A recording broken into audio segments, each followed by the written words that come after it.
Guys, day off. Kaya ito, nagayaan. Dito guys, sa Taxi Restaurant.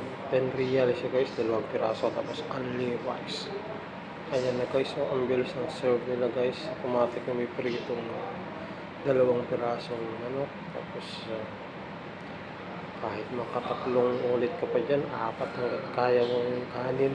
Only rice. Basmati pa siya guys, saan ka pa?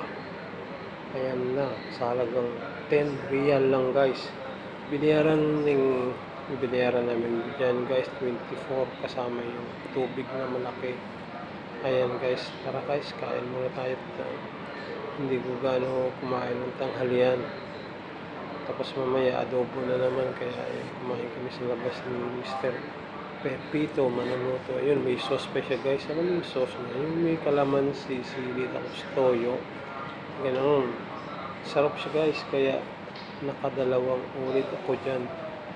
Guys, ayan o. Kain muna tayo guys. Ayan si partner Pepito Manuluto. Parehas kasi kami ng day off yan every Wednesday. Yun. Pakita ko sa inyo guys, marami-rami yung kumakain dito guys. Hindi lang kami.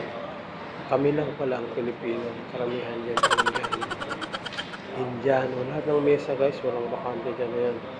Ayan guys, tumawag ulit ako dyan ng pangalawang ulit na kanin. Pinano ko dyan guys, pinapuno ko yung lagayan ko. Kasi ngayon lang naman kumakain ng marami sa kapag tataas ang blood pressure. Ito may gamot naman. Pasensya na muna, wala munang diet.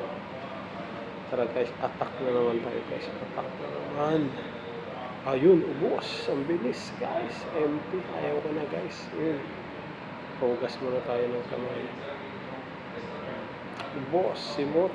Buto lang. Kawawa ang aso. Yan, may sausawan pa siya guys. Yun. Pakita ko sa inyo. Daming tao guys. Bira yun. Hindi mababakante yan yung kadamisa. Meron at meron. Yan. Tapos na kami yan guys. Nakabayaran na at binigyan pa namin ng tip. Ng 3 time talaga itong kasama ko guys at bigay ng tip. Kaya tuwang-tuwa, sabi nga niya guys, tuwid daw pupunta dyan. Isa lang yung nagsasabi. Ito nga pala guys yung restaurant. Yan ang pangalan niya. Alsalinia. Pero taxi restaurant ang tawag. Alsalinia restaurant. Salamat.